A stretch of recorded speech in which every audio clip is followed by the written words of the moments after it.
Je bénirai l'Éternel en tout temps. Ses louanges seront toujours dans ma bouche.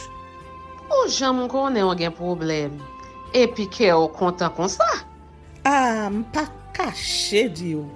Depuis m'komanse li Bib moi chaque jour, m'senti charge problème moi yo sorti sous dom.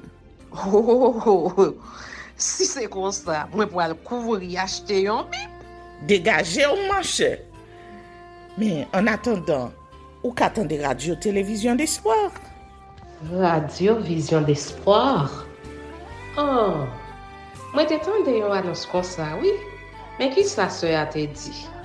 Lecture de la Bible en un an.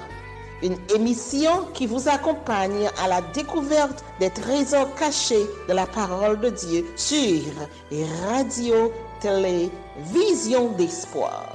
Chaque jour de 11h à 11h30 du matin, excepté mercredi 5h30, 6h de l'après-midi, samedi 7h30, 8h du matin, avec les sœurs Chantal Saint-Hubert, Claude Louis Orisma.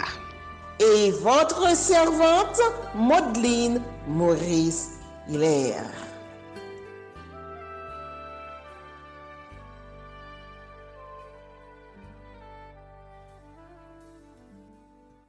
Saint-Esprit de Dieu, fais-nous la grâce de jouir de ta présence durant cette lecture qui enseigne, convainc, corrige, instruit et qui sauve. Au nom de Jésus. Amen.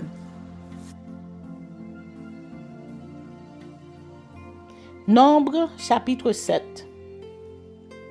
Offrande des chefs des tribus pour la dédicace du tabernacle. Lorsque Moïse eut achevé de dresser le tabernacle, il l'oignit et le sanctifia avec tous ses ustensiles. De même que l'autel avec tous ses ustensiles. Il les oignit et les sanctifia. Alors les princes d'Israël, chefs des maisons de leurs pères, présentèrent leur offrande. C'étaient les princes des tribus, ceux qui avaient présidé au dénombrement. Ils amenèrent leur offrande devant l'Éternel, 6 chars en forme de litière et 12 bœufs, soit un char pour 2 princes et un bœuf pour chaque prince.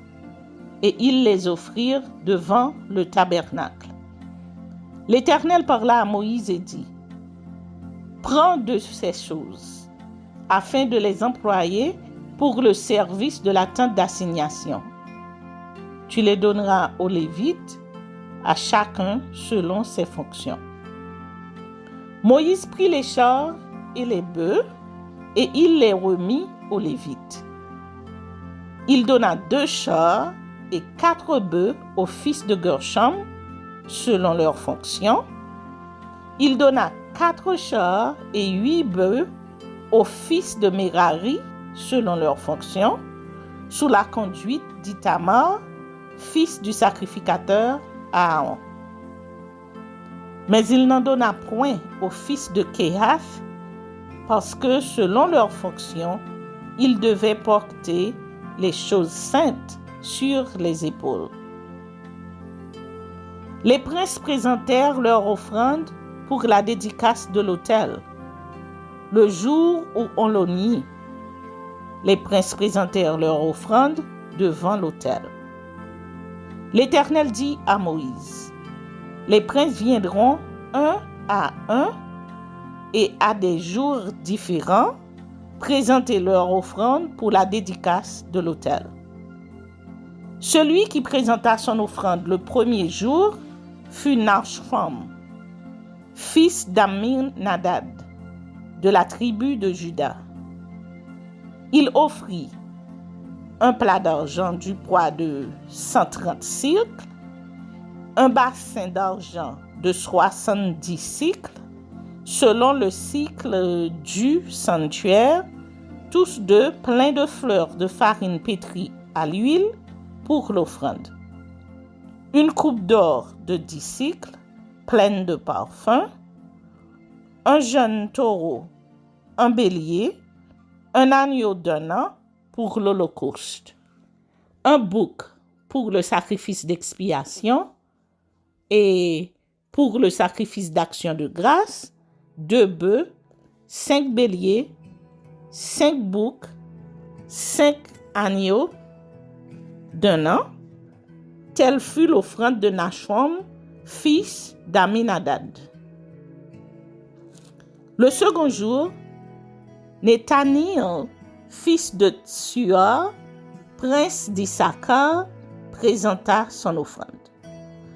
Il offrit un plat d'argent du poids de 130 cycles, un bassin d'argent de 70 cycles, selon le cycle du sanctuaire.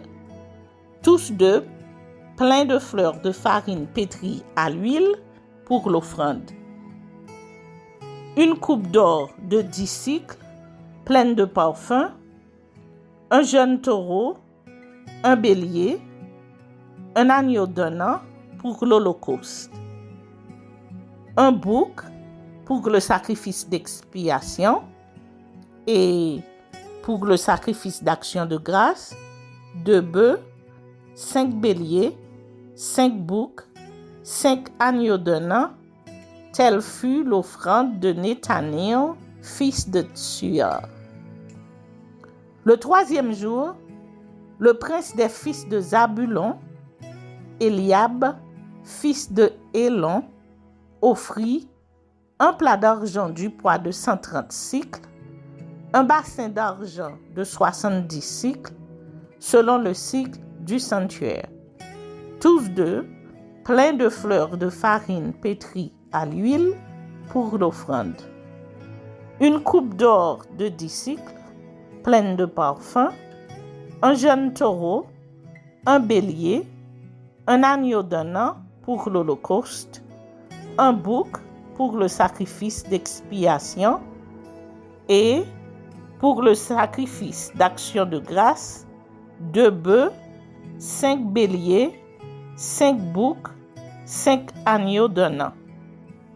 Telle fut l'offrande d'Eliab, fils de Hélon. Le 4e jour, le prince des fils de Ruben, Élitsur, fils de Chédiur, offrit un plat d'argent du poids de 130 cycles, un bassin d'argent de 70 cycles, selon le cycle du sanctuaire, tous deux pleins de fleurs de farine pétrie à l'huile pour l'offrande. Une coupe d'or de 10 cycles, pleine de parfums, un jeune taureau, un bélier, un agneau d'un an pour l'holocauste, un bouc pour le sacrifice d'expiation et pour le sacrifice d'action de grâce, 2 bœufs, 5 béliers, 5 boucs, 5 agneaux d'un an.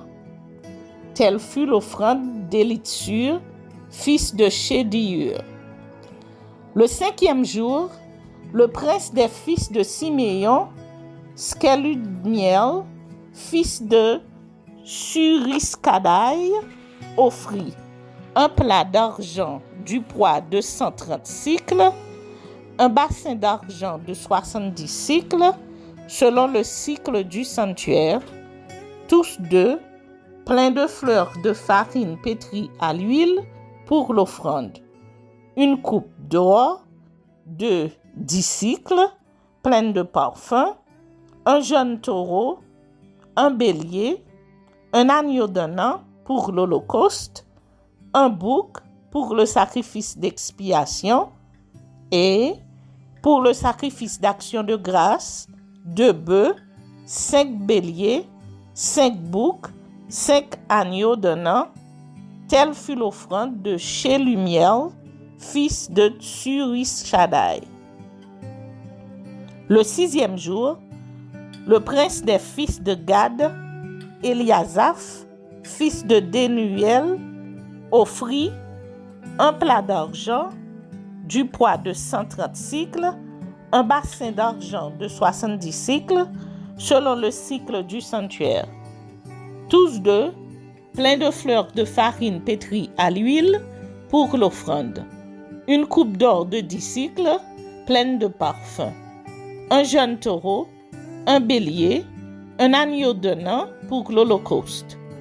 Un bouc pour le sacrifice d'expiation et pour le sacrifice d'action de grâce, 2 bœufs, 5 béliers, 5 boucs, 5 agneaux d'un an.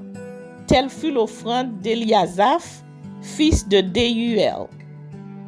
Le 7e jour, le prince des fils d'Éphraïm, Éliscana, fils d'Ammihud, offrit un plat d'argent du poids de 130 cycles, un bassin d'argent de 70 cycles, selon le cycle du sanctuaire, tous deux, pleins de fleurs de farine pétrie à l'huile pour l'offrande. Une coupe d'or de 10 cycles, pleine de parfum, un jeune taureau, un bélier, un agneau d'un an pour l'holocauste, un bouc pour le sacrifice d'expiation et pour le sacrifice d'action de grâce, 2 bœufs, 5 béliers, 5 boucs, 5 agneaux d'un an. Telle fut l'offrande d'Elishama, fils d'Ammihud. Le 8e jour, le prince des fils de Manassé, Gamliel, fils de Pédatsur, offrit un plat d'argent du poids de 130 cycles, un bassin d'argent de 70 cycles, selon le cycle du sanctuaire. Tous deux, pleins de fleurs de farine pétrie à l'huile pour l'offrande, une coupe d'or de 10 cycles, pleine de parfum, un jeune taureau, un bélier, un agneau d'un an pour l'holocauste, un bouc pour le sacrifice d'expiation et pour le sacrifice d'action de grâce, 2 bœufs, 5 béliers, 5 boucs, 5 agneaux d'un an. Telle fut l'offrande de Gamliel, fils de Pédatsur. Le 9e jour, le prince des fils de Benjamin, Abidan, fils de Gideoni, offrit un plat d'argent du poids de 130 cycles, un bassin d'argent de 70 cycles, selon le cycle du sanctuaire. Tous deux, pleins de fleurs de farine pétrie à l'huile pour l'offrande. Une coupe d'or de 10 cycles, pleine de parfum, un jeune taureau, un bélier, un agneau d'un an pour l'holocauste, un bouc pour le sacrifice d'expiation et pour le sacrifice d'action de grâce, 2 bœufs, 5 béliers, 5 boucs, 5 agneaux d'un an. Telle fut l'offrande d'Abidan, fils de Gideoni. Le 10e jour, le prince des fils de Dan, Ahiézer, fils d'Amiskadaï, offrit un plat d'argent du poids de 130 cycles, un bassin d'argent de 70 cycles, selon le cycle du sanctuaire. Tous deux pleins de fleurs de farine pétrie à l'huile pour l'offrande. Une coupe d'or de 10 cycles, pleine de parfum, un jeune taureau, un bélier, un agneau d'un an pour l'holocauste, un bouc pour le sacrifice d'expiation et pour le sacrifice d'action de grâce, 2 bœufs, 5 béliers, 5 boucs, 5 agneaux d'un an. Telle fut l'offrande d'Ahiézer, fils d'Amishadaï. Le 11e jour, le prince des fils d'Asser, Pargiel, fils d'Okran, offrit un plat d'argent du poids de 130 cycles, un bassin d'argent de 70 cycles, selon le cycle du sanctuaire. Tous deux pleins de fleurs de farine pétrie à l'huile pour l'offrande, une coupe d'or de 10 cycles, pleine de parfum, un jeune taureau, un bélier, un agneau d'un an pour l'holocauste, un bouc pour le sacrifice d'expiation et pour le sacrifice d'action de grâce, 2 bœufs, 5 béliers, 5 boucs, 5 agneaux d'un an. Telle fut l'offrande de Pagiel, fils d'Okran. Le 12e jour, Le prince des fils de Nephtali, Ahira, fils d'Énan, offrit un plat d'argent du poids de 130 cycles, un bassin d'argent de 70 cycles selon le cycle du sanctuaire. Tous deux pleins de fleurs de farine pétrie à l'huile pour l'offrande, une coupe d'or de 10 cycles pleine de parfums, un jeune taureau, un bélier, un agneau d'un an pour l'holocauste, un bouc pour le sacrifice d'expiation et pour le sacrifice d'action de grâce, 2 bœufs, 5 béliers, 5 boucs, 5 agneaux d'un an, telle fut l'offrande d'Ahira, fils d'Énan. Tels furent les dons des princes d'Israël pour la dédicace de l'autel, le jour où on l'oignit. 12 plats d'argent, 12 bassins d'argent, 12 coupes d'or. Chaque plat d'argent pesait 130 cycles et chaque bassin 70 cycles, ce qui fit pour l'argent de ces ustensiles un total de 2400 cycles, selon le cycle du sanctuaire. Les 12 coupes d'or pleines de parfums à 10 cycles la coupe, selon le cycle du sanctuaire, firent pour l'or des coupes un total de 120 cycles. Total des animaux pour l'holocauste, 12 taureaux, 12 béliers, 12 agneaux d'un an avec les offrandes ordinaires, 12 boucs pour le sacrifice d'expiation. Total des animaux pour le sacrifice d'action de grâce, 24 bœufs, 60 béliers, 60 boucs, 60 agneaux d'un an. Tels furent les dons pour la dédicace de l'autel après qu'on l'eut oint. Lorsque Moïse entrait dans la tente d'assignation pour parler avec l'Éternel, il entendait la voix qui lui parlait du haut du propitiatoire placé sur l'arche du témoignage entre les 2 chérubins, et il parlait avec l'Éternel.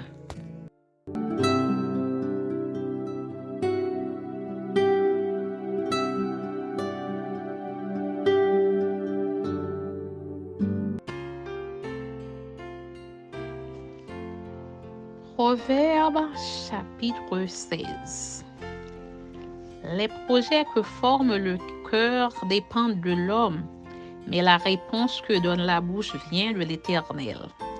Toutes les voies de l'homme sont pures à ses yeux, mais celui qui pèse les esprits, c'est l'Éternel. Recommande à l'Éternel tes œuvres et tes projets réussiront. L'Éternel a tout fait pour un but, même le méchant pour le jour du malheur. Tout cœur hautain est en abomination à l'Éternel. Certes, il ne restera pas impuni. Par la bonté et la fidélité, on expie l'iniquité. Et par la crainte de l'Éternel, on se détourne du mal. Quand l'Éternel approuve les voies d'un homme, il dispose favorablement à son égard, même ses ennemis. Mieux vaut peu avec la justice que de grands revenus avec l'injustice. Le cœur de l'homme médite sa voie, mais c'est l'Éternel qui dirige ses pas. Des oracles sont sur les lèvres du roi, sa bouche ne doit pas être infidèle quand il juge. Le poids et la balance juste sont à l'Éternel, tous les poids du sac sont son outrage. Les rois ont horreur de faire le mal, car c'est par la justice que le trône s'affermit. Les lèvres justes gagnent la faveur des rois, et ils aiment celui qui parle avec droiture. La fureur du roi est un messager de mort, et un homme sage doit l'apaiser. La sérénité du visage du roi donne la vie, et sa faveur est comme une pluie du printemps. Combien acquérir la sagesse mieux vaut que l'or? Combien acquérir l'intelligence est préférable à l'argent? Le chemin des hommes droits, c'est d'éviter le mal. Celui qui garde son âme veille sur sa voie. L'arrogance précède la ruine et l'orgueil précède la chute. Mieux vaut être humble avec les humbles que de partager le butin avec les orgueilleux. Celui qui réfléchit sur les choses trouve le bonheur, et celui qui se confie en l'Éternel est heureux. Celui qui est sage de cœur est appelé intelligent, et la douceur des lèvres augmente le savoir. La sagesse est une source de vie pour celui qui la précède, et le châtiment des insensés, c'est leur folie. Celui qui est sage de cœur manifeste la sagesse par sa bouche, et l'accroissement de son savoir paraît sur ses lèvres. Les paroles agréables sont un rayon de miel, douces pour l'âme et salutaires pour le corps. Telle voix paraît droite à un homme, mais son issue, c'est la voie de la mort. Celui qui travaille pour lui, car sa bouche l'y excite. L'homme pervers prépare le malheur et il y a sur ses lèvres comme un feu ardent. L'homme pervers excite des querelles et le rapporteur divise les amis. L'homme violent séduit son prochain et le fait marcher dans une voie qui n'est pas bonne. Celui qui ferme les yeux pour se livrer à des pensées perverses, celui qui se mord les lèvres a déjà consommé le mal. Les cheveux blancs sont une couronne d'honneur. C'est dans le chemin de la justice qu'on la trouve. Celui qui est lent à la colère vaut mieux qu'un héros. Et celui qui est maître de lui-même que celui qui prend des villes. On jette le sort dans le pan de la robe, mais toute décision vient de l'Éternel. Amen.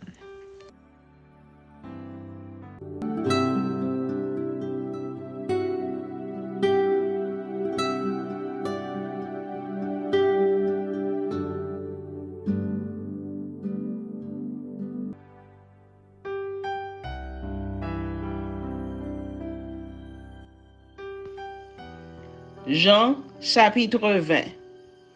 Résurrection de Jésus-Christ. Le premier jour de la semaine, Marie de Magdala se rendit au sépulcre dès le matin, comme il faisait encore obscur, et elle vit que la pierre était ôtée du sépulcre. Elle courut vers Simon-Pierre et vers l'autre disciple que Jésus aimait et leur dit: « Ils ont enlevé du sépulcre le Seigneur et nous ne savons où ils l'ont mis. » Pierre et l'autre disciple sortirent et allèrent au sépulcre. Ils couraient tous deux ensemble. Mais l'autre disciple courut plus vite que Pierre et arriva le premier au sépulcre. S'étant baissé, il vit les bandes qui étaient à terre. Cependant, il n'entra pas. Simon-Pierre, qui le suivait, arriva et entra dans le sépulcre. Il vit les bandes qui étaient à terre et le linge qu'on avait mis sur la tête de Jésus, non pas avec les bandes, mais plié dans un lieu à part. Alors, l'autre disciple, qui était arrivé le premier au sépulcre, entra aussi, et il vit, et il crut. Car il ne comprenait pas encore que selon l'Écriture, Jésus devait ressusciter des morts. Et les disciples s'en retournèrent chez eux. Cependant, Marie se tenait dehors près du sépulcre et pleurait. Comme elle pleurait, elle se baissa pour regarder dans le sépulcre. Et elle vit deux anges vêtus de blanc, assis à la place où avait été couché le corps de Jésus, l'un à la tête, l'autre aux pieds. Ils lui dirent: « Femme, pourquoi pleures-tu » Elle leur répondit: « Parce qu'ils ont enlevé mon Seigneur et je ne sais où ils l'ont mis. » En disant cela, elle se retourna et elle vit Jésus debout, mais elle ne savait pas que c'était Jésus. Jésus lui dit, « Femme, pourquoi pleures-tu?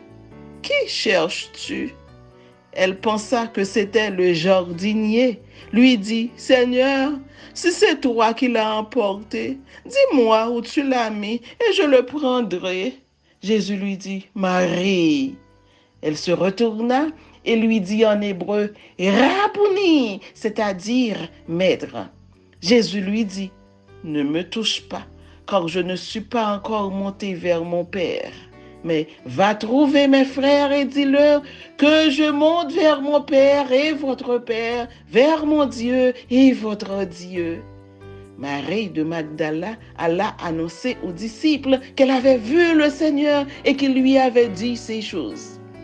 Le soir de ce jour, qui était le premier de la semaine, les portes du lieu où se trouvaient les disciples étant fermées à cause de la crainte qu'ils avaient des Juifs, Jésus vint, se présenta au milieu d'eux et leur dit, « La paix soit avec vous. » Et quand il eut dit cela, il leur montra ses mains et son côté.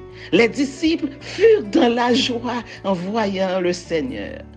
Jésus leur dit de nouveau, « La paix soit avec vous. Comme le Père m'a envoyé, moi aussi je vous envoie. » Après ces paroles, il souffla sur eux et leur dit, « Recevez le Saint-Esprit. Ceux à qui vous pardonnerez les péchés, ils leur seront pardonnés. Et ceux à qui vous les retiendrez, ils leur seront retenus. » Thomas, appelé Didyme, l'un des 12, n'était pas avec eux lorsque Jésus vint. Les autres disciples lui dirent donc, « Nous avons vu le Seigneur. » Mais il leur dit, « Si je ne vois dans ses mains la marque des clous, et si je ne mets mon doigt dans la marque des clous, si je ne mets ma main dans son côté, je ne croirai point. » 8 jours après, les disciples de Jésus étaient de nouveau dans la maison et Thomas se trouvait avec eux. Jésus vint, les portes étaient fermées, se présenta au milieu d'eux et dit, « La paix soit avec vous. » Puis il dit à Thomas, « Avance ici ton doigt et regarde mes mains. Avance aussi ta main et mets-les dans mon côté. Et ne sois pas incrédule, mais crois. » Thomas lui répondit, « Mon Seigneur et mon Dieu. » Jésus lui dit, « Parce que tu m'as vu, tu as cru. Heureux ceux qui n'ont pas vu et qui ont cru. » Conclusion. Jésus a fait encore, en présence de ses disciples, beaucoup d'autres miracles qui ne sont pas écrits dans ce livre. Mais ces choses ont été écrites afin que vous croyiez que Jésus est le Christ, le Fils de Dieu, et qu'en croyant, vous ayez la vie en son nom.